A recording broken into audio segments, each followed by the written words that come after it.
एक बार फिर से एबीसी न्यूज में आपका स्वागत है। मैं हूं आपके साथ सौम्या और आपको बता दें कि छठवें चरण की 14 लोकसभा सीटों में उत्तर प्रदेश की मतदान संपन्न हो चुका है। आपको बता दें कि इसी के साथ मतदान प्रतिशत भी हम आपको बताएंगे, जहां पर सुबह 7 बजे से मतदान शुरू हुआ था, शाम 6 बजे तक मतदान संपन्न हो चुका है। अब लाइन में खड़े लोग ही डाल सकेंगे वोट। अब 4 जून को होगा प्रत्याशियों की किस्मत का फैसला। छठे चरण का मतदान संपन्न हुआ।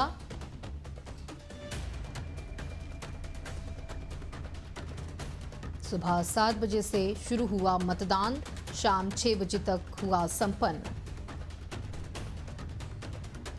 यूपी की 14 लोकसभा सीटों पर मतदान संपन्न हुआ। आपको बता दें इसी के साथ 6 चरण मतदान हो चुका है, 6 चरण पूरे हो चुके हैं। अब आखिरी 7वां चरण 1 जून को मतदान होगा 7वें चरण के लिए, और इसमें प्रधानमंत्री नरेंद्र मोदी भी वाराणसी से मैदान में है। कई बड़े दिग्गज 7वें चरण में, और 6वें और 7वें चरण को मिलाकर के जो 27 सीटें हैं उत्तर प्रदेश की, वो बेहद महत्वपूर्ण।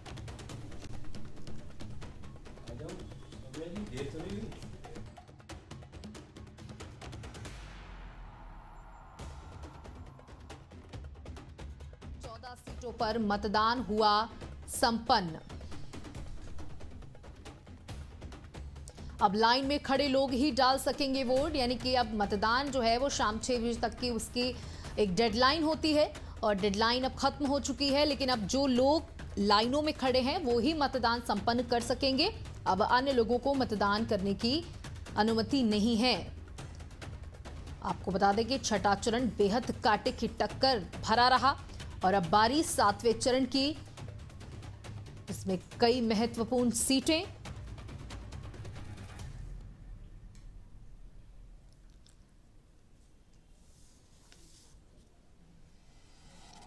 वहीं 7वें चरण में वाराणसी, गोरखपुर, मिर्जापुर, चंदौली, घोसी, गाजीपुर, महाराजगंज, कुशीनगर, देवरिया, बांसगांव, सलेमपुर, बलिया और रॉबर्ट्सगंज सीट पर 1 जून को मतदान।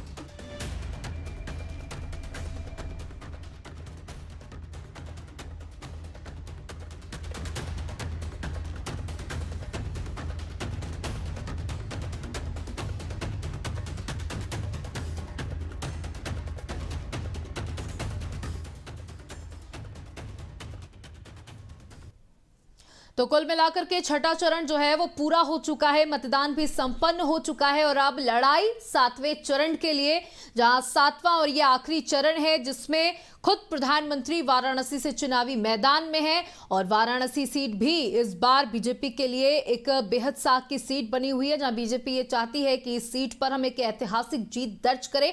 वहीं गठबंधन का पूरा प्रयास कि 7वें चरण की भी राह बीजेपी के लिए आसान नहीं होने देना। और इसी पर आज हम बातचीत करने के लिए हमारे साथ हमारे मेहमान भी जुड़ चुके हैं। हमारे साथ अतर नहीम जी हैं, कांग्रेस से अपना पक्ष रखेंगे, कांग्रेस के लिए बात करेंगे। वहीं अनिल जी हैं समाजवादी पार्टी से, अनूप जी हैं बीजेपी से, जो अपनी अपनी पार्टी का पक्ष रखेंगे। आप तीनों का ही बहुत बहुत स्वागत है एबीसी न्यूज पर। सर, सबसे पहले अनूप जी, सवाल आपसे।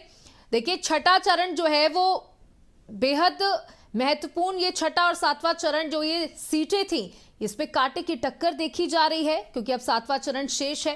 यहाँ 2019 में भी लहर होते हुए भी आप इन जो सीटें थी छठे चरण पे, उसमें बहुत क्लीन स्वाइप नहीं कर पाए थे। इस बार आप लोग कैसा प्रदर्शन कर पा रहे हैं?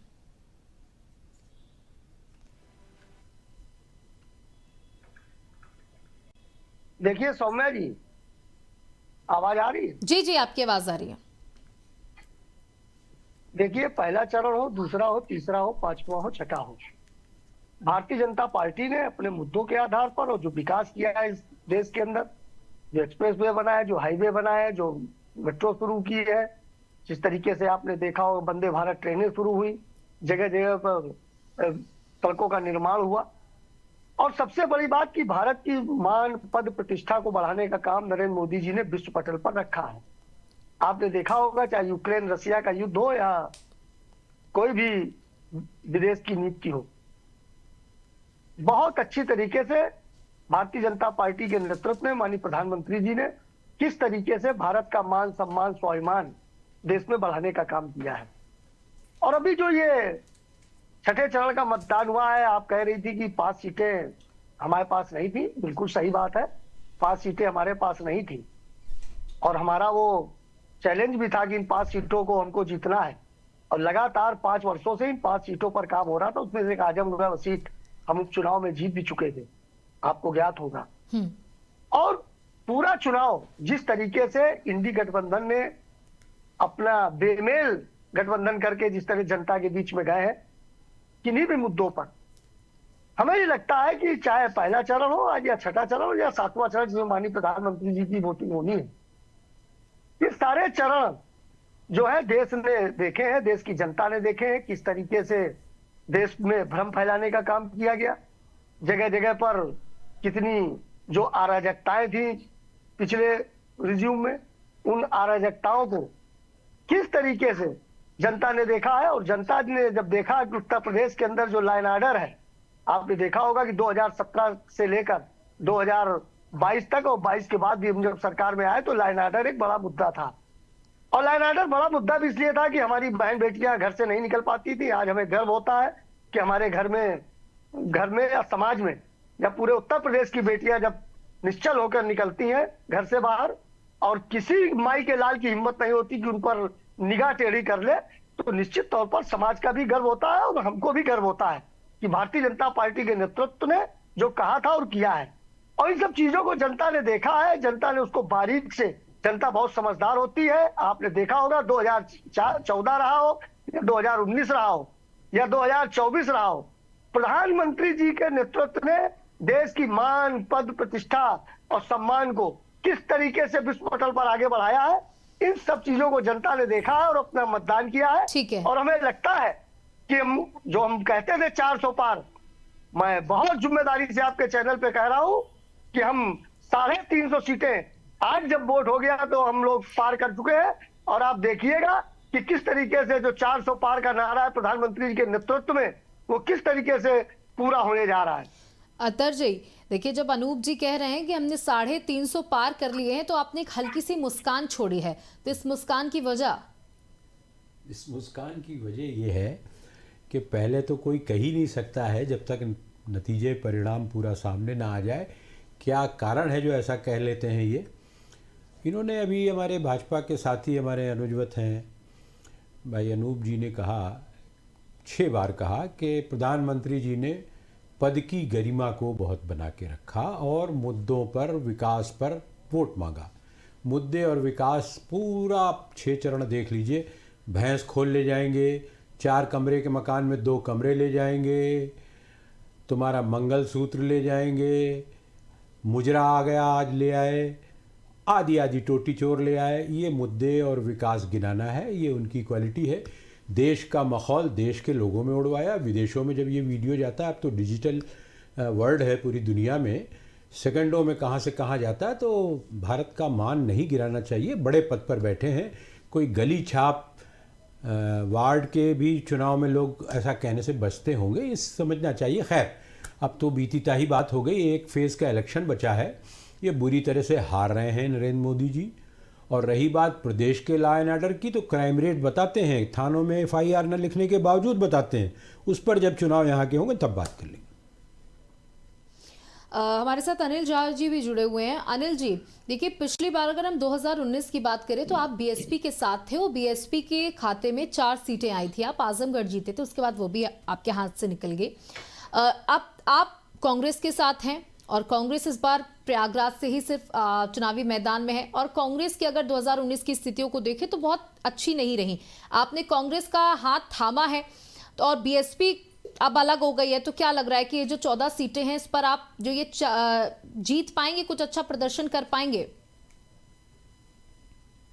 तो अमन जी, सबसे पहले आपके माध्यम से, आपके चैनल के माध्यम से सारे पैनल पे हमारे जो भी साथी हैं उनको मेरा प्रणाम और आपके दर्शकों को मेरा प्रणाम। जहां तक आपने आज के 14 सीटों की बात करी या जो अभी तक छठे चरण का चुनाव हो चुका उनकी बात कर रही हैं, और आपने एक जिक्र करी कि 2019 में बसपा के साथ हमारा गठबंधन था, हम लोग अच्छा नहीं कर पाए, और अब की बार कांग्रेस से। देखिए, हर चुनाव, हर परीक्षा जो होता है वो एक नए तरीके से होता है। ये अलग बात है कि हम लोग विश्लेषण करते हैं तो पुराने से जोड़ के करते हैं, नए से जोड़ के करते हैं, आने वाले अलग अलग लोग अलग अलग तरीके से करते हैं। आज का चुनाव अभी जो हो रहा है, इस 2024 का जनादेश क्या हो रहा है, आप लोग पत्रकार हैं, आप लोग हम लोगों से ज्यादा जानते हैं, समझती हैं, और आपके पास डेटा उपलब्ध है। देखिए, अभी 2014 का चुनाव हुआ, किन मुद्दों पे हुआ था, बहुत अच्छा मुद्दा था। जो विपक्ष के लोग थे, हम लोग भी कहते थे कि हाँ चलो भाई, अच्छे दिन की बात हो रही है, पेट्रोल डीजल की बात हो रही है, महंगाई की मार हो रही है, काला धन आएगा, 2 करोड़ रोजगार होगा। 14 में सत्ता में आए, फिर हुआ क्या, ये सबके सामने है। 19 में कमोबेश सरकार जाने वाली थी, आज तक सरकार ने जवाब नहीं दिया। प्रधानमंत्री जो भैंस चोरी की बात करता है, जो गृह मंत्री गहने चोरी की बात करते हैं, वो आज तक 400 किलो आरडीएक्स कहां से आया और हमारे 70 जवानों को हत्या कैसे की गई, उसका आज तक इस सरकार ने, गृह मंत्री ने देश को बताया नहीं। और वो जो मोशन था, वो जो एक इमोशन था, उसको कैश करके शहीदों के नाम पे वोट मांगे गए, और फिर देश की जनता ने भावुक होके फिर इनको 282 से 303 सीटें दी। फिर 5 साल क्या हुआ, 2 लोग ने देखा है। इस बार का चुनाव अलग है। इस बार पार्टियां चुनाव नहीं लड़ रही हैं, गठबंधन चुनाव नहीं लड़ रही हैं, गठबंधन और पार्टियां प्रत्याशी दिया हुआ है, चुनाव जनता लड़ रही है। इस देश में 2 धारा है आज। आप 2019 की बात करेंगी, 63% लोग हिंदुस्तान के मोदी जी के खिलाफ वोट किए थे, और 37% लोग मोदी जी के समर्थन में वोट किए थे। आज जो 63% लोग हैं, उनमें से 60% लोग एक साथ चुनाव लड़ रहे हैं मोदी जी के अगेंस्ट में। तो इस देश में 2 धारा है। एक धारा है इस सरकार को उखाड़ फेंकने का, जो ये लोग जोड़ देते हैं मोदी जी से। अरे मोदी जी एक व्यक्ति हैं, मोदी जी उस सत्ता पे बैठे हैं, सत्ता को चला रहे हैं। हमें दिक्कत है इस नियम से, हमें दिक्कत है इनकी नीतियों से, हमें दिक्कत है इनकी कार्य प्रणाली से। आज अभी अनूप भाई बैठ के बात कर रहे हैं कि हमारे इस पे चुनाव लड़ रहा हूं। आज देश का गृह मंत्री, देश का प्रधानमंत्री, महंगाई का मौ, बेरोजगारी का बौ, और अभी तक इन्होंने क्या कहा, ये तो यहाँ बैठ के मेट्रो और पता नहीं क्या क्या गिना गए। अगर शायद वही भाषण मंचों से प्रधानमंत्री गिनाते तो शायद अच्छा लगता, लेकिन वो क्या बातें कर रहे हैं। वो आज भी इस देश की जनता को डर दिखा रहे हैं। 80%, 85% आबादी को वो 14, 14.5% के लोगों से डर दिखा रहे हैं कि अगर विपक्ष में का कोई सत्ता में आ गया तो तुम्हारा घर, भैंस और गहना छीन लेगा। ये शोभा नहीं देता है। और आज तो एक बड़ा बिहार से सुनने को मिला कि अब तो जिसको मुजरा करना है मुजरा कर ले, डांस करना है डांस कर ले। देश की जनता देख रही है कि कौन मुजरा कर रहा है, कौन डांस कर रहा है और कौन क्या बात करे। और रही बात 350 और 310, तो सौम्या जी, मैं बड़ा निवेदन करना चाहूंगा भारतीय जनता पार्टी के नेताओं से, खासकर प्रधानमंत्री और अमित शाह जी से, कि 272 सीटें चाहिए इस देश में, जनाधार चाहिए सत्ता पाने के लिए, सरकार बनाने के लिए। जब आप 350 जीत गए हो तो घर बैठो, आराम से पानी पियो, छोड़ दो 7वां चरण का चुनाव। कहाँ के लिए इतना परेशान हो, गला पारे जा रहे हो, झूठ पे झूठ, झूठ पे झूठ बोले जा रहे हो। ना अपनी कुर्सी का मर्यादा, ना अपनी पद का मर्यादा, ना अपनी भाषा शैली, ज्योग्राफी का कुछ मालूम, ना आपको ज्ञान है किसी चीज का, और जो मान आता अंड संड अनाप शनाप बोलते चले जा रहे हो, जैसे कक्षा 3-4 का विद्यार्थी बोल रहा हूँ। तो शोभा नहीं देता है। हम लोग भारत देश में उस हिंदुस्तान में रहते हैं जिस हिंदुस्तान को आज नहीं, 1947 से पहले जब देश ये गणतंत्र भी और स्वतंत्र भी नहीं हुआ था ना, तब भी जी। अब अनिल झा जी, आपकी बातों का जवाब अनूप जी को दे लेने दीजिए। अनूप जी, देखिए कितने सारे आरोप हैं जो इन्होंने लगाए, और जो सबसे बड़ी बात है, जो इस चुनावों में कहीं ना कहीं आपके ऊपर जो थोड़ा सा उल्टा पड़ गया है मामला, जहां आप लोग सबसे पहले मोदी की गारंटी लेकर के आए थे और उसके बाद आप अपने मुद्दे बदलते गए, लेकिन जो विपक्ष था उसने अपना मुद्दा एक बरकरार रखा, बेरोजगारी, महंगाई को लेकर के, और जनता के दिमाग में फिट करने में भी मुझे लगता है कि कहीं ना कहीं थोड़े बहुत कामयाब जरूर हुए हैं। तो आप इसका एक तोड़ नहीं निकाल पाए, इसीलिए शायद अपने आप जैसे जैसे चरण बीते वैसे वैसे आपके मुद्दे भी बदलते गए। सौम्या जी, निश्चित तौर पर मोदी जी की गारंटी है कि हम इस देश को बंटने नहीं देंगे। मोदी जी की गारंटी है कि इस देश में हम धर्म के आधार पर आरक्षण नहीं होने देंगे। मोदी जी की गारंटी है कि हम देश में कानून व्यवस्था को सुधार रखेंगे। मोदी की गारंटी है कि हम देश के प्रत्येक व्यक्ति का सम्मान करेंगे, प्रत्येक व्यक्ति के लिए काम करेंगे, प्रत्येक रोजी रोजगार के साधन संसाधन उत्पन्न कराएंगे। ये मोदी जी की गारंटी है। और जो ये बार बार अभी कह रहे थे कि मोदी जी ने विकास की बात नहीं की, तो मैं बहुत विनम्रता से इन लोगों से पूछना चाहता हूं कि इस देश के अंदर ये शुरुआत किसने की? ये कौन लोग थे, कौन इनके इंडी गठबंधन के नेता थे, और किस तरीके की भाषा का प्रयोग इन्होंने शुरू किया? और ये जो इनके जो प्रवक्ता है कांग्रेस के, वो लगातार जो इनका, अगर आप इनका एजेंडा भी अगर देख लीजिए तो इनका घोषणा पत्र आया है। तो मैं जी बहुत विनम्रता से पूछना चाहता हूं तर नईम साहब से कि उनके जो घोषणा पत्र है उसमें किन बातों, किन मुद्दों को लेकर आए? उसमें इन्होंने लिखा कि हम अल्पसंख्यक समाज के अधिकारों को बढ़ाएंगे, हम बहुसंख्यक समाज के अधिकारों को खत्म करेंगे, और क्यों ना बात की जाए झूठ परोसना, झूठ परोसना। जी जब आपकी बारी आए तो बोलिएगा प्लीज। मैं जब आप लोग बोले मैं नहीं बोला, तो जब आप लोग बोले तो मैं नहीं बोला। आपकी बारी आया, बताइए ना कि आपने क्या घोषणा पत्र जारी किया है। भाई कोई अगर उतनी ही क्लिप देखेगा तो मान जाएगा कि आप जो बोल रहे हैं वही सच है।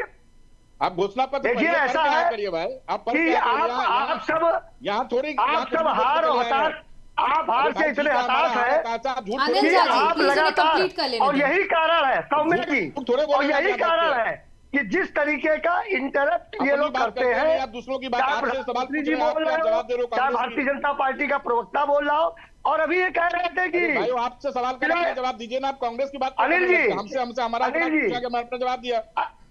अनिल जी धैर्य रखिए, अभी ये धैर्य आपको बनाए रखना है। अरे भाई ये सब धैर्य आपको ही बनाए रखना है, क्योंकि 4 तारीख के बाद आपको बहुत धैर्य की जरूरत पड़ने वाली है।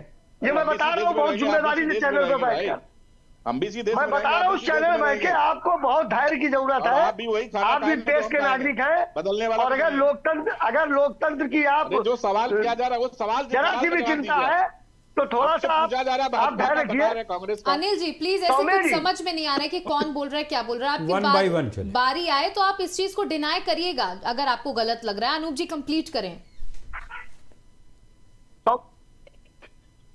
हेलो जी जी अनूप जी कंप्लीट करें।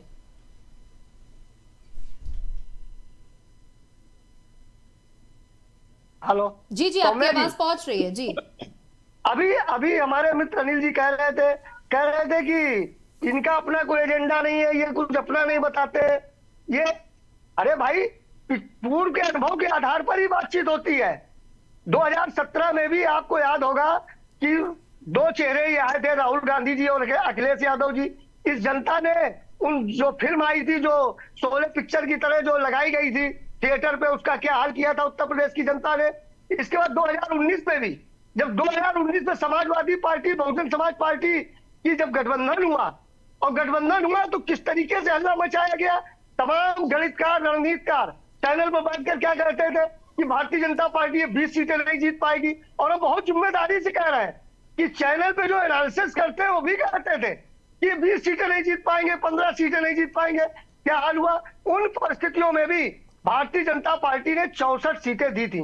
आज जब बुआ बबुआ अलग अलग है, और कितनी जल्दी अलग हुए, 10 सीटें जिस तरीके से बुआ ने जीती हो, बबुआ को 5 पर समेट दिया। आज उसको अपनी उपलब्धि बता रहे हैं। अरे भाई अब की आप जो आए हैं ना, ये 2 नौजवान लड़के लेकर, और जिस तरीके की भाषाओं का प्रयोग आपने किया है, तो उसी तरीके से जनता आपको देखिएगा किस तरीके से वोट को खटाखट फटाफट आपको नष्ट नाबूद करने जा रही है। ठीक है अतर जी। पहली बात तो ये कि इनके नेता नरेंद्र मोदी, मैं प्रधानमंत्री की हैसियत से बात नहीं कह रहा हूँ, इनके नेता नरेंद्र मोदी जी जो इंडी गठबंधन कहते हैं, तो इतना बड़ा कष्ट हटाने के लिए कि इंडिया ना कहना पड़े, तो सीधे सीधे इनको इंडिया गठबंधन ही कहना चाहिए। ये इंडी क्या मैसेज देना चाहते हैं आप? शब्दों को तोड़ मड़ोड़ के अपमान करने का छोड़िए। हम भी कहते हैं नडा, नथिंग डेमोक्रेटिक अलायंस कहें, क्योंकि आपने जिसका साथ किया उसको खा गए, चाहे अकाली दल हो, शिवसेना हो, जहां जहां आपने किया। इसलिए ऐसी बात न कहिए कि पलट के आपको जवाब मिले। एक दूसरी बात, आप बता दीजिए कि हमारे नेता ने कहां घोषणा पत्र में यह कहा है, दिखा सकते हैं आप? कितना झूठ बोलते हैं ऊपर से नीचे तक। घोषणा पत्र हमारा, हम आपके, आप बीच में ना बोलिए। आपने हमको कहा था कि बीच में ना बोलिए, तो आप भी ना बोलिए। मैं आपसे बुलंद आवाज में चिल्ला सकता हूं और धारा प्रवाह बोल के रोक सकता हूं, लेकिन धैर्य से सुनिए, डिबेट का एक डेकोरम रखिए। जो एंकर महोदया ने पूछा उस पर जवाब तो नहीं दिया आपने, और जने क्या क्या कहने लगे। आपसे ये पूछा गया कि आप क्या कर रहे हैं, क्या कह रहे हैं, मुद्दे क्यों बदल रहे हैं। आपने झूठा आरोप लगा दिया, जिस पर मैंने उंगली उठाकर कहा हमारे घोषणा पत्र में ऐसा कुछ दिखाइए आप जो कह रहे हैं। हम आपके शुक्रगुजार हैं, बहुत आभारी हैं कि हमारा घोषणा पत्र आप सब छोटे बड़े नेताओं के झूठ से जनता ने पढ़ा और पलट के हमारी तरफ इतनी बड़ी संख्या में आए हैं लोग कि आपके होश बौखला गए हैं कि आज मुजरे की बात कर रहे हैं, जाने क्या क्या कर रहे हैं। हो सकता है भाई मुजरे वालों से कोई रिश्ता रहा हो पुराना, जहां जाते हैं वहां का रिश्ता बताते हैं, तो मुजरे वालों से भी कोई रिश्ता रहा होगा जिस व्यक्ति ने ऐसा कहा है। आज मुद्दों पर बात करिए। आप हार रहे हैं, जनता ने आपको पहचान लिया है। हर वो वर्ग समझ चुका है कि ये केवल धनाढ़ व्यापारियों के जेब में भारत को रखना चाहते हैं, इसलिए आपके विरोध में 70% मतदाता आपके विरोध में वोट कर रहा है। आप बुरी तरह से हार रहे हैं। भूल जाइए 400 पार और ये वो, अब देखिए आपका अगर सैकड़ा भी पार हो जाए तो बड़ी बात है। अनिल झा जी, आप भी कुछ बीच में कहना चाह रहे थे अनूप जी की बात को लेकर। नहीं, मैं सिर्फ ये कह रहा था सौम्या जी, आपने पहले सेशन में आपने अनूप अवस्थी से पूछा, उन्होंने अपनी बात रखी, फिर आपने अतीक जी उनसे अतहर जी से पूछा, उन्होंने बात रखी, आपने मुझसे मेरी पार्टी के बारे में पूछा। नाम ध्यान रखिए, अतहर नहीं हूं, अतहर नहीं, नईम भाई साहब, नईम भाई, सॉरी, माफी चाहता हूँ। कोई बात नईम जी से आपने पूछा, उन्होंने आपको अपना जवाब दिया, और आपने मेरे पार्टी के बारे में पूछा, मैंने जवाब दिया। मैं सिर्फ ये कह रहा था कि जो सवाल आप मुझसे पूछे मैं उसी पे जवाब दूं, इसीलिए शायद आप लोग बुलाती हैं डिबेट में कि आप हमारी पार्टी के बारे में जो पूछेंगे अच्छा बुरा मैं उसका जवाब दूं, उसका पक्ष रखूं, ना कि आप मुझे पूछे समाजवादी पार्टी के बारे में, मैं बताऊं जाके महात्मा गांधी जी के बारे में और जवाहरलाल नेहरू जी के बारे में। तो ये मैं बीच में टोक रहा था। दूसरी बात, टीवी पे आके जब कोई मैं भी अगर मैं कोई गलत बयानी कर रहा हूं तो आप मुझे टोकिए कायदे से। मुझे एक चीज यहाँ पे था कि जब इन्होंने कहा कि कांग्रेस के घोषणा पत्र में है कि उसका ले लेंगे या मुसलमानों को दे देंगे, तो वहां पे आपको टोकना चाहिए कि नहीं भाई साहब, हम लोग भी पढ़े हैं कांग्रेस का घोषणा पत्र और आपके घोषणा पत्र, ये बात उसमें नहीं लिखी हुई, ताकि जनता को मैसेज है। ये लोग तो झूठ बोलते ही हैं, चीज क्लियर करना चाहते हैं कि उन्होंने क्या कुछ पढ़ा है, इसलिए मैंने नहीं टोका, क्योंकि उनको लग रहा है कि ऐसी चीजें हैं घोषणा पत्र के अंदर। अनूप जी, आप एक्चुअली भाजपा के लोग अनपढ़ और कुपढ़ है, ये ना पढ़ते हैं ना लिखते हैं ना इनको जानकारी होती है, तो इसीलिए आप लोग की जिम्मेदारी बनती है कि आप उनको टोकिए। अगर मैं भाजपा के मैं जैसे मोदी जी ने कहा कि 74 साल के मोदी जी हैं, अब वो कहते हैं 70 साल के बुजुर्गों के लिए हम 25 लाख का स्वास्थ्य बीमा देंगे। तो अब 74 साल का नौजवान 70 साल के बुजुर्गों को 25 लाख का बीमा देगा, तो उस बोल रहे हैं तो हम लोग पता है कि नहीं, मोदी जी बोलते हैं सही बात है, तो हम लोग भी बोलते हैं कि 74 साल का नौजवान 70 साल के बुजुर्गों को सेवा देंगे, 25 लाख का स्वास्थ्य बीमा का लाभ लेगा। बुजुर्गों का जो रेलवे का कंसेशन खा गया वो क्या देगा? तो मुद्दों पे आधारित रहे भाजपा के लोग जो भी आते हैं, अरे 400 जीते, 500 जीते, 600 जीते। अनूप जी, पहले तो लेकर देखिए घोषणा पत्र की यहाँ चर्चा हो रही है और आपने जो मुद्दे उठाए हैं उसको स्पष्ट करिए कि कहाँ ये लिखा हुआ है कि हम किसका हक खाएंगे, किसको हक दे देंगे। कांग्रेस क्या कहना चाहती है? मुस्लिम नाम बता दें, मुस्लिम नाम बता दें, जो कह रहे हैं, जो आरोप लगा रहे हैं, मुस्लिम नाम बताएं, कहाँ लिखा है मुसलमानों को दे देंगे। जी अनूप जी बोलिए, आपकी ही बारी है। सौम्या जी, अगर कांग्रेस के प्रवक्ता को अपना घोषणा पत्र ही नहीं पढ़ा इन्होंने, मैंने भरपूर पढ़ा है, इनको लेकिन आपका व्हाट्सएप का ज्ञान नहीं पढ़ा है। इनको डिबेट में ही नहीं आना चाहिए। साफ साफ इनके मैंने पढ़ा है, मुझे डिबेट में बारंबार आना चाहिए क्योंकि मैं झूठ नहीं बोलता, ये आप लोगों का काम है। हो गया? आप बताइए, आपका झूठ पूरा हो गया? भाई आप फिर इंटरप्ट करने लगे। नहीं, हम इंटरप्ट क्या, आप बीच में कर रहे हैं, हो गया तो मैंने पूछा। सौम्या जी एबीसी चैनल को देख रही हैं। सौम्या जी, मैं ये कह रहा हूं कि आपके चैनल में भी इनके पूरे घोषणा पत्र को चलाया था और मेरे घोषणा पत्र को भी चलाया था, और मैं तो कहता हूं डिबेट को 1 मिनट रोक दीजिए, इनका घोषणा पत्र निकाल दीजिए। आप दिखा दीजिए। अगर उनके घोषणा पत्र में ये नहीं लिखा है कि अल्पसंख्यक, और तो और छोड़िए, मनमोहन जी क्या कहे थे?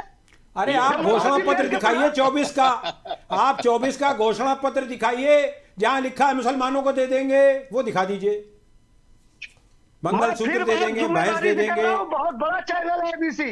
सौम्या जी, मैं जिम्मेदारी से कह रहा हूं कि कांग्रेस के घोषणा पत्र में लिखा गया है कि अल्पसंख्यक समाज के घटे हुए अधिकारों को बढ़ाएंगे।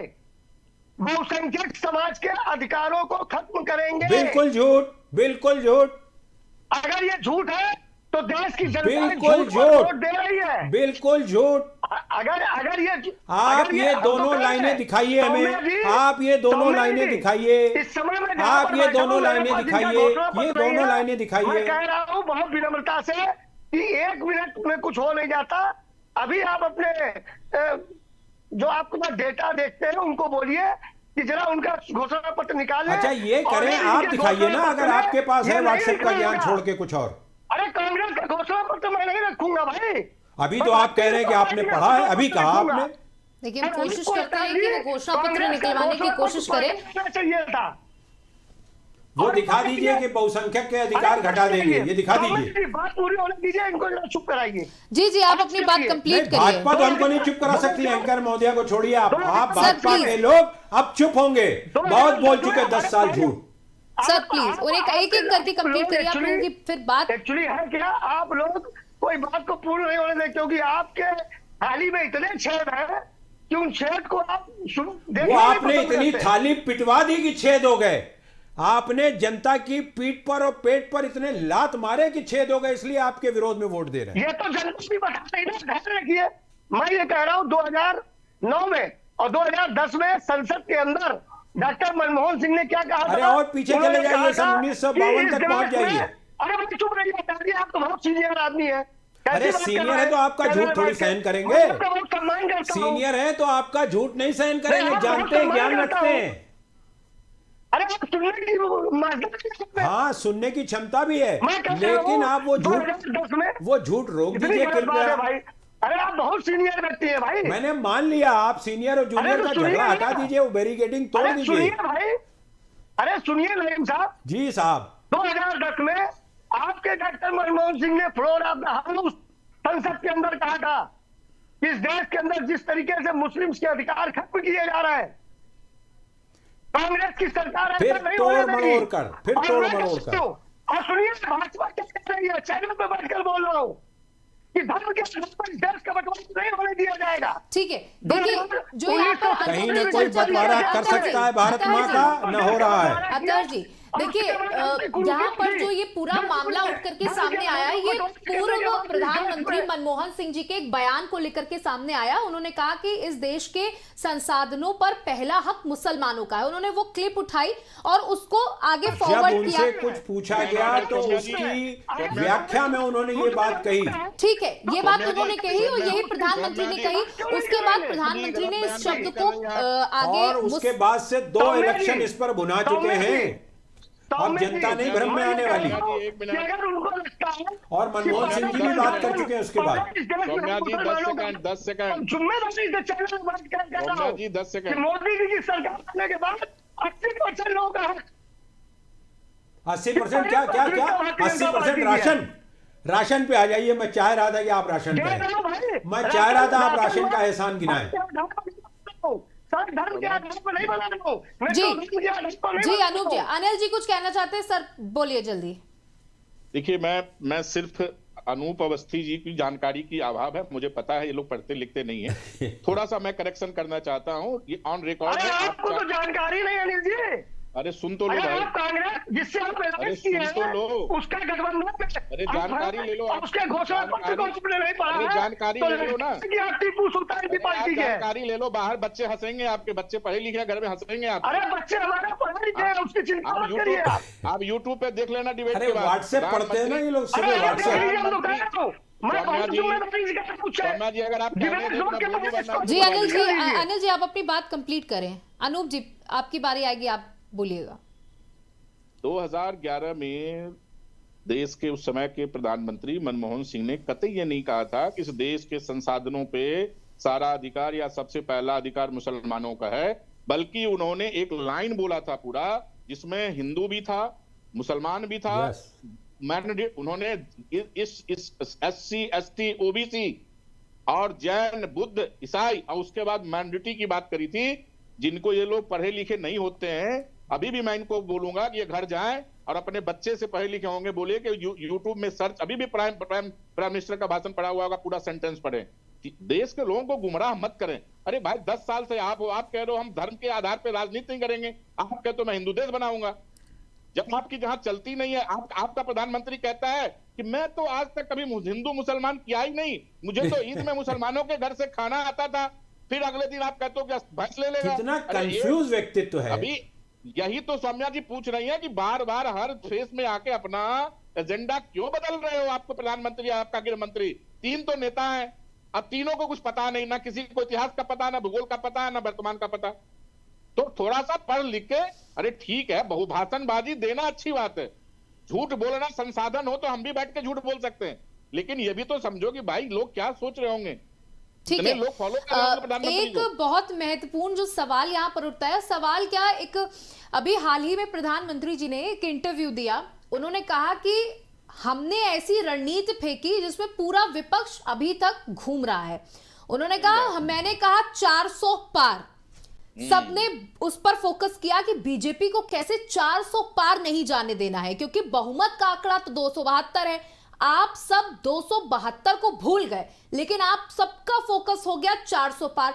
तो वो हंसते हुए कहते हैं कि जो 400 पार के पीछे पड़ गए वो ये भूल गए कि अरे चाहे 400 पार हो या ना हो, 272 तो हम हो ही रहे हैं, उस पर किसी ने फोकस नहीं किया। अतहर जी, यही पलटी है, इसका मतलब है कि वो मानने लगे अच्छी तरह से। उनका कहना है कि ये हमारी रणनीति है, जैसे आप कहते हैं हमारी रणनीति। कोई रणनीति ही तो कोई नहीं है, वो केवल बोल जाते हैं कुछ भी कहीं भी कुछ भी। चेयर बैठे 5 मिनट। जैसे उन्होंने एक बार कह दिया था अमेरिका के राष्ट्रपति बराक ओबामा को, उससे शब्द बहुत मिला लेते हैं, जिसको कहते हैं कविता और शायरी में तुकबंदी, कि बराक से तो मेरी तू तलाक होती है। जब वहां से डांट पड़ी तो डर गए। अभी इन्होंने कह दिया अडानी और अंबानी के पैसे टेम्पो पे भेजे हैं उन्होंने कांग्रेस को। हमारे नेता राहुल गांधी जी ने कहा, क्या आपका ये पर्सनल एक्सपीरियंस है मोदी जी? तुरंत भेजिए सीबीआई को, ईडी को। क्षण भर के अंदर दोनों ने फोन किया कि कुछ भी बोल गए हमारे ही होकर के, तो बोलने का कुछ नहीं है, कुछ भी बोल जाते हैं। जैसे कहा है ना, तुलसी बुरा न मानिए, जो गंवार कह जाए, जैसे घर का नरदवा भला बुरा बह जाए। ये बाबा तुलसीदास जी ने बहुत पहले कहा, और आज भी सिद्ध होता है ऐसे लोगों पर जो अपड़ टाइप होते हैं, कुछ भी बोल जाए। अरे बोलने की गरिमा होती है। अभी 1 मिनट में अनिल झा साहब ने कोट कर दिया कि आप जाके देख लीजिए यूट्यूब, नहीं यूट्यूब तो पार्लियामेंट की और तमाम उन किताबों में, ये तो ऐतिहासिक महत्व की बात हो गई। इतना आपने कह डाला, लोगों ने सर्च कर करके देख लिया, उसमें सफाई देने की आवश्यकता नहीं है। झूठ बहुत नहीं चलता है, अब लोगों ने पहचान लिया। अच्छा, आज मैं एक व्यक्तिगत उदाहरण दे रहा हूँ, बहुत पसंद करता हूँ अनूप अवस्थी जी को, बिल्कुल अपना छोटा भाई समान मानता हूँ। ये पहले भी हजारों बार हमारे साथ डिबेट में बैठ चुके, कभी झुंझलाहट और इस तरह की भाषा शैली नहीं होती थी कि ये वो हो जाए। आज बहुत परेशान है, बहुत चिंतित है, जिन्हें लग रहा है कि कानपुर की सीट भी गई और तमाम सुपड़ा साफ होता जा रहा है। क्या होगा, हम कब तक बोलेंगे, ये झूठ व्हाट्सएप यूनिवर्सिटी का कब तक परोसते रहे। ये इनको व्यक्तिगत अनुभव हो रहा है कि ये झुंझलाहट से इनके दिखाई दे रहा है। हम सब प्रफुल्लित हैं, प्रसन्न हैं कि हम जीत रहे हैं। ठीक है अनूप जी, सबसे पहले तो वो जो मेरा सवाल ये था कि जो ये 400 पार का जो जादुई आंकड़ा आप लोगों ने दिया, अब आप लोग इसको लेकर के ये कह रहे हैं कि हमारी रणनीति थी, जिस रणनीति में विपक्ष जो है वो पूरा घूम गया, तो उसका पूरा फोकस तो 400 पार के तरफ चला गया, 272 को तो भूल गए। सौम्या जी, तो क्या ऐसा है कि अब 400 पार नहीं होने वाली, इसलिए आप लोगों ने ये बात कह दी है? सौम्या जी, उत्तर ले लीजिए जी। आपको याद होगा कि 2014 में जब देश के प्रधानमंत्री माननीय नरेंद्र मोदी जी के नेतृत्व में चुनाव लड़ा गया था, तो उस समय कहा गया था भारतीय जनता पार्टी 272 प्लस। और जब हमने एक एजेंडा दिया और कार्यकर्ताओं को एक रणनीति दी और कार्यकर्ताओं को नीचे बताया कि हमको 272 लाना है अपने दम पर, तो 272 प्लस हमने बोला था। और आपने देखा होगा भारतीय जनता पार्टी 282 सीटें और इंडी गठबंधन, जो हमारा गठबंधन था एनडीए का, उस गठबंधन को मिलाकर हम 303 सीटें 2014 में आए थे। तब तक यूपीए था, चुनाव नहीं, हम आपकी बात नहीं, मैं तो एनडीए की बात कर रहा हूँ। तब यूपीए था हमारा। अरे हमारा एनडीए था, आज भी एनडीए है। आपका यूपीए से एनडीए, वही एनडीए जिसने अपने घटक दलों को खा लिया, वही NDA, non democratic alliance. UPA से इंडी हो गया है, हमारा एनडीए से एनडीए बना है। खैर, आपको याद होगा कि 2019 में हमने कहा कि भारतीय जनता पार्टी 300 पार, और आपने देखा होगा कि भारतीय जनता पार्टी 303 और जो हमारा एनडीए अलायंस था उसको मिलाकर हमने 353 सीटें भारतवर्ष के अंदर दी थी। आज अगर हम बोलते हैं 400 पार, तो ये रणनीति नहीं है, ये एक एजेंडा है जो नीचे कार्यकर्ताओं को बूथ लेवल तक दिया जाता है। जैसे मैंने कहा कि हर बूथ पर 370 धारा 370 हमने हटाया है। भारतीय जनता पार्टी के प्रत्येक बूथ अध्यक्ष को अपने वोटिंग प्रतिशत में 370 वोट जोड़ने हैं। तो ये जरूरी नहीं है कि देश के सभी बूथों पर 370 जुड़ जाए, लेकिन भारतीय जनता पार्टी के एक एक कार्यकर्ता को एक काम देने का, एक विजन देने का काम, एक रणनीति देने का काम प्रदेश का नेतृत्व, देश का नेतृत्व करता है। मैं बहुत विनम्रता से पूछ रहा हूं कि अभी अतः साहब कह रहे थे कि राहुल गांधी जी ने, अरे साहब, राहुल गांधी जी ने तो देश के प्रधानमंत्री का उपहास उड़ाते उड़ाते, आपने देखा होगा कि ब्रिटेन में एक इंटरव्यू दिया था जिसमें देश की लोकतांत्रिक व्यवस्था पर प्रश्न चिन्ह खड़ा किया था।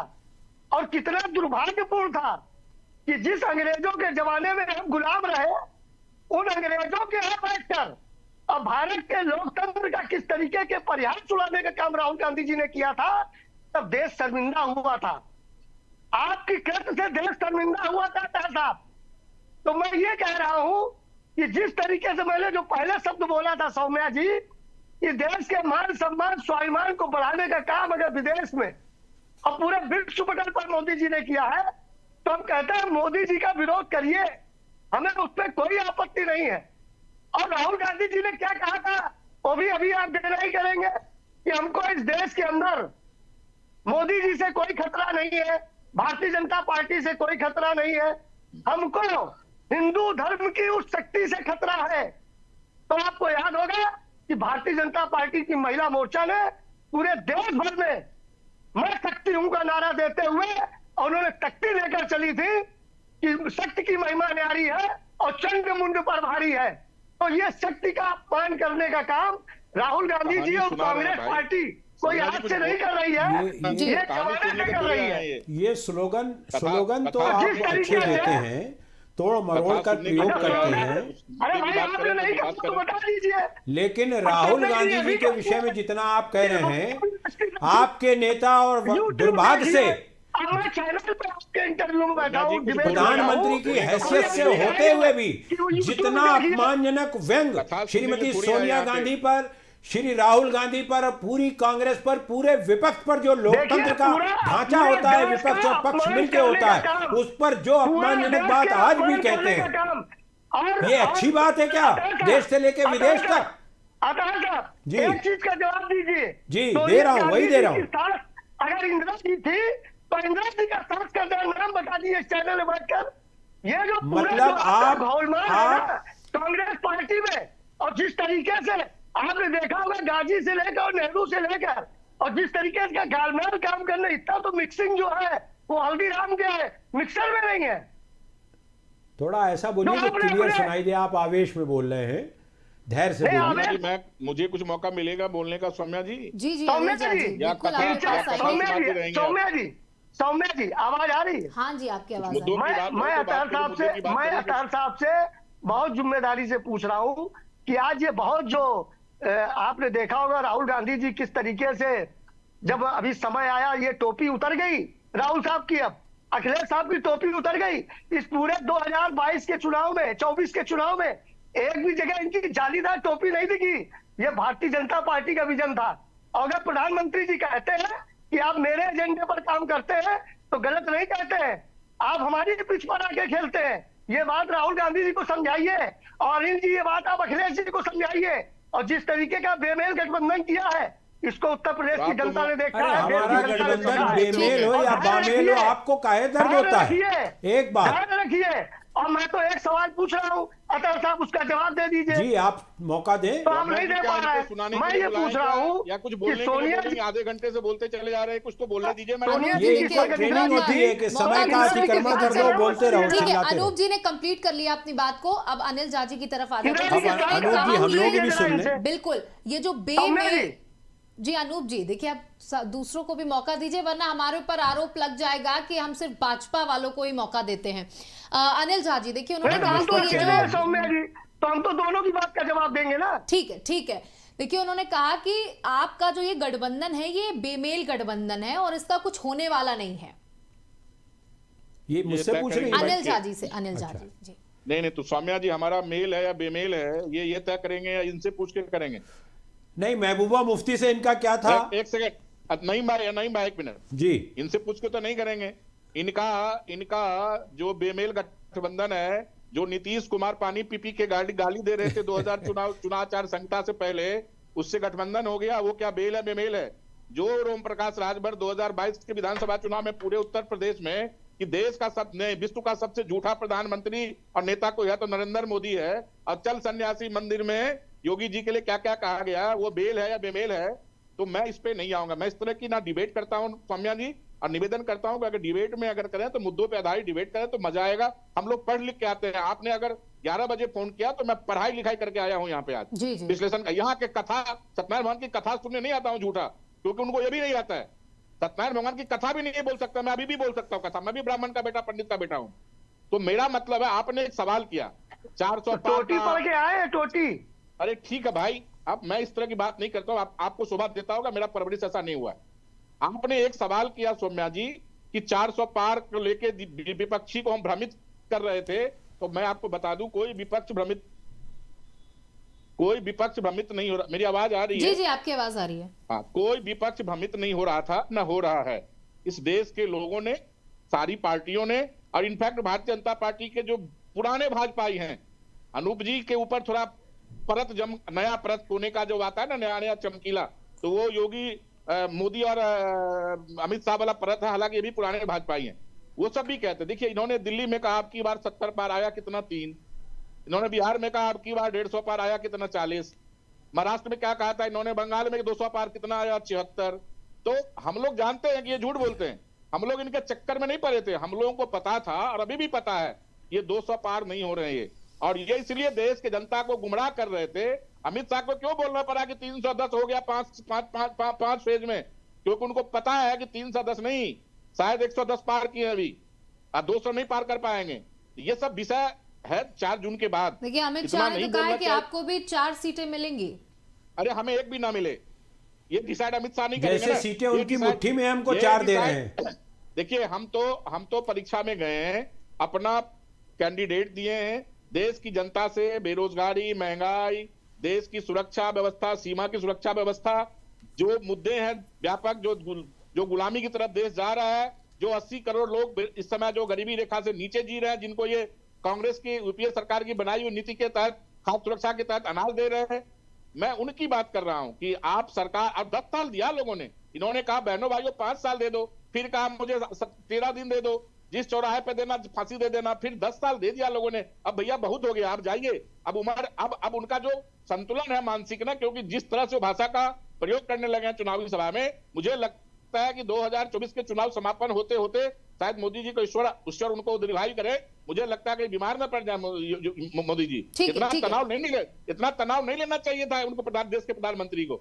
इतना खर्चा अनिल झा जी, देखिए 6वां चरण जो है वो संपन्न हो चुका है और अभी आंकड़े भी सामने आएंगे कि कितने परसेंटेज वोटिंग कहां पर हुई है, उससे एक अनुमान भी लगता है। लेकिन हम 7वें चरण की चर्चा कर लेते हैं। 7वें चरण में सबसे महत्वपूर्ण सीट की चर्चा कर लेते हैं, वाराणसी की चर्चा कर लेते हैं, क्योंकि यहां से खुद प्रधानमंत्री नरेंद्र मोदी चुनावी मैदान में है। देखिए, अखिलेश यादव से जब सवाल किए जाते हैं तो उन्होंने कहा कि हम 80 सीटों पर 79 तो हमारे पास आ रही है, एक सीट हम छोड़ देते हैं क्योंकि वहां पर उनका अलग वो चलता है। तो उन्होंने वाराणसी को खुद ही छोड़ दिया कि वहां पर तो जीत हो रही है। अतर जी, सवाल आपसे है क्योंकि आपने अजय राय को वहां से उतारा है। अगर 2 चुनावों में हम देख लें तो वो तीसरे नंबर पर रहे। 60% से ज्यादा का एक गैप है मोदी के वोट में और आपके वोट में। इसको कैसे भर पाएंगे? या वाराणसी में आप लोगों ने ये मान लिया है कि एक बार फिर से प्रधानमंत्री की बड़ी जीत होगी? नहीं, प्रधानमंत्री तो रहने ही नहीं, इनको तो उनकी जीत कहां से बड़ी हो जाएगी। हमने अजय राय जी को इसलिए लड़ाया कि पहले भी लड़ाया हारे, फिर लड़ाया हारे। हम या आपके पास इतना बड़ा कोई चेहरा नहीं है? ऐसा नहीं है, हम घबराते नहीं। बहुत बड़े चेहरे हैं, बहुत बड़े बड़े नाम की मांग हुई थी, लेकिन हम घबराते नहीं, वो वहीं के हैं, बनारस के ही लाल हैं अजय राय, और बाबा महादेव के अनन्य भक्त हैं। वहाँ गली गली जन जन में उनका अपना आधार है। उन्होंने बढ़ के कहा कि राहुल जी से कहा कि राहुल जी मैं लड़ूंगा, मैं परास्त करूंगा, मुझ पे विश्वास करिए। वो बढ़ के लड़ रहे हैं, बहुत मजबूती के साथ लड़ रहे हैं। प्रधानमंत्री की जो परेशानियां दिख रही हैं, जो उनको झुंझलाहट, बौखलाहट, जिन भी शब्दों से कह ले, हो सकता है बनारस की टीस हो सकता है वो कल्पना जो कर बैठे थे कि ये हो जाएगा, आपकी तो जनता हमारे से बाहर ही नहीं जाएगी, ये क्या हुआ जा रहा है कि हम चौथाई सीट भी नहीं पा रहे हैं।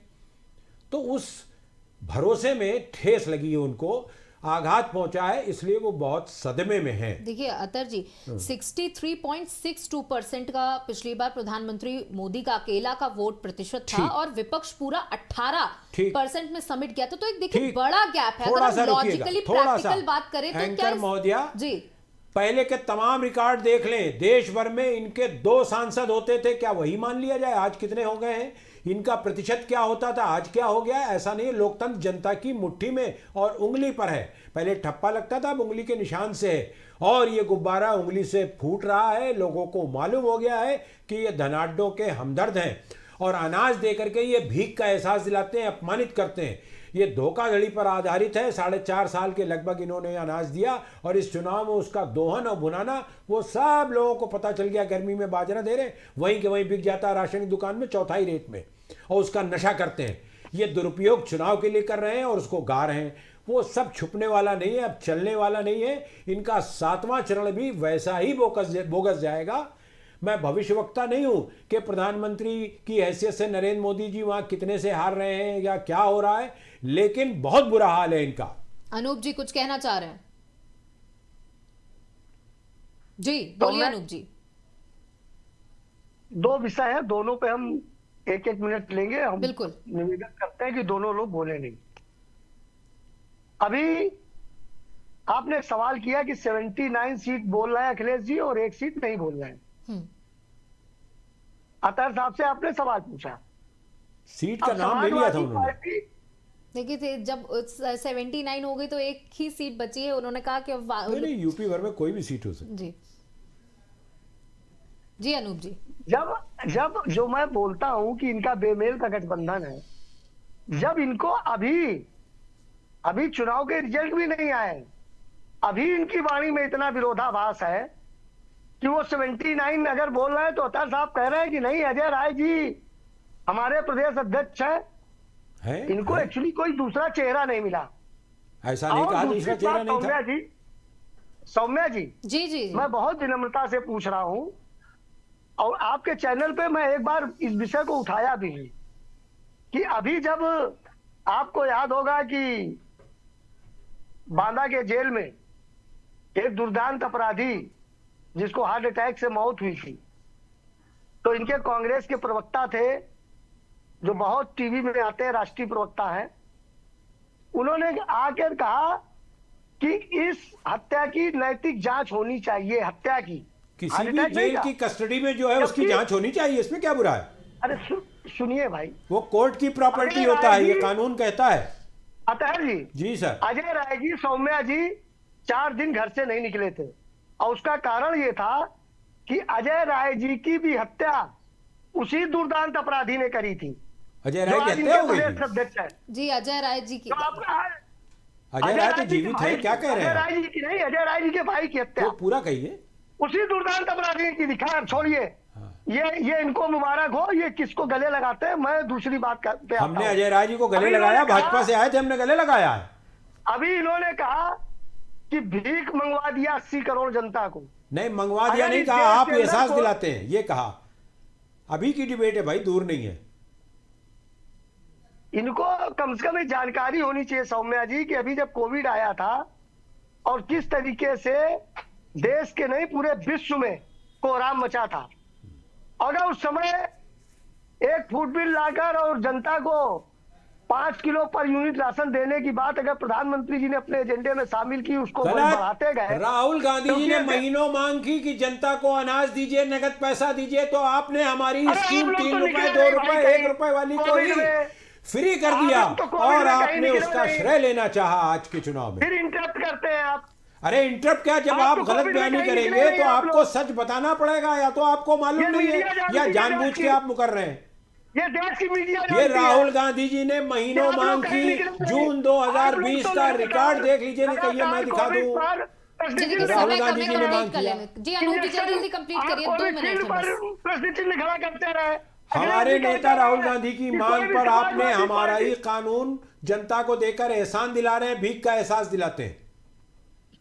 अच्छा चलिए आपका ही कानून मान लेते हैं, तो हमने तो आपके कानून को ही आगे बढ़ाया। एहसान क्यों दिलाते हैं? हमने तो एहसान नहीं दिलाया ना कि हम भीख दे रहे हैं, हमको वोट दे दो। इस तरीके से डिबेट, अतर जी आप बहुत समझदार व्यक्ति हैं, बुजुर्ग हैं। माना मैंने बुजुर्ग और समझदार सब कुछ, लेकिन गलत बोलेंगे आप और सहन करता रहूं। जिस तरीके का आप गोलमोल करके बात बुजुर्ग हूं, बेचारा नहीं हूं। मैंने तो बहुत सीधी सी बात करी कि 79 सीटों में बनारस की सीट आपके ही बेमेल के गठबंधन ने नहीं जोड़ी।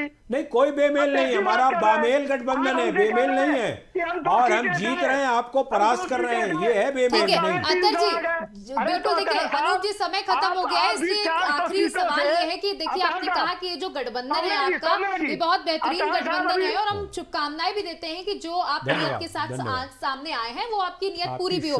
लेकिन ये बताइए कि अगर मान लीजिए आपकी सरकार बनती है तो प्रधानमंत्री कौन होगा? और ये मत कहिएगा कि हमारे पास बहुत नेता नहीं नहीं नहीं, ये मैं नहीं बोलता। ये 1952 के चुनाव से लेकर अब तक 2014 से पहले वाले चुनाव तक ये हुआ है कि सांसद जीत के चुनते हैं। ये तो नरेंद्र मोदी जैसे व्यक्ति ने थोपा था अपने को कि मैं प्रधानमंत्री बनूंगा। ये डेमोक्रेटिक तरीका नहीं है, सांसद चुनते हैं, विधायक चुनते हैं, मुख्यमंत्री को। हमारे यहाँ बैठक होगी, कौन नेता चुना जाएगा ये आने वाले समय पर निर्भर करता है। नेहरू को सांसद ने चुना था, कैसी बात करते हैं डिबेट में बैठकर? क्या क्या क्या फिर से अनूप जी कृपया, फिर से क्या? पंडित नेहरू को आपने संसदों ने चुना था? पंडित नेहरू को किसने चुना था आप बताइए? ऐसी अनलॉजिकल बात नहीं, करते हैं पंडित नेहरू को किसने चुन लिया था? पंडित नेहरू का चयन किसने किया था? कांग्रेस वर्किंग कमेटी जनता की आवाज है और पार्लियामेंट्री बोर्ड ने अनुमोदन किया था। आप देख के आइए, पढ़ के आइए। और क्या थोप दिया गया था? क्या गुजरात से लाके थोप दिया गया था क्या? इन्होंने अध्यक्ष बनाया था, और रात में कैसे इनके कांग्रेस के कार्यकर्ताओं ने अच्छा, पंडित नेहरू के समय तो आपके पूर्वजों की बोलती नहीं निकलती थी, आप बोलेंगे क्या? आप तो अंग्रेजों के पिट्ठू थे, माफीनामे लिखते थे 47 से पहले तक। 52 में क्या बोल सकते थे, क्या कह सकते थे आप? ऐसा कह रहे हैं जैसे आप बड़े भारी मजबूत विपक्ष के दल थे। किसने चुना था पंडित नेहरू को? पंडित नेहरू को इस देश की जनता ने चुना था, डेमोक्रेटिक सेटअप ने चुना था। हम हमेशा डेमोक्रेटिक सेटअप से चुनते हैं, थोपते नहीं है कहीं के कहने पे, अडानी अंबानी के कहने पे। तीनों का ही अनूप जी बहुत बहुत शुक्रिया, अनिल जी शुक्रिया, तहर जी बहुत बहुत शुक्रिया हमारे साथ जुड़ने के लिए। तो देखिए इसी के साथ छठवां चरण समाप्त हो चुका है, और छठवें चरण समाप्त होने के साथ ही अब शंखनाद हो चुका है 7वें चरण का, जो कि बेहद महत्वपूर्ण है सभी पार्टियों के लिए। जहां बीजेपी ने कहा है कि हम 80 का लक्ष्य बिल्कुल पार करके रहेंगे, वहीं गठबंधन का भी कहना है कि इस बार बीजेपी को सत्ता से उखाड़ फेंकेंगे। लेकिन 4 जून को नतीजे आएंगे, तब तय होगा कि कौन बनने वाला है देश का प्रधानमंत्री। फिलहाल इतना ही, बने रहिए एबीसी न्यूज के साथ। नमस्कार।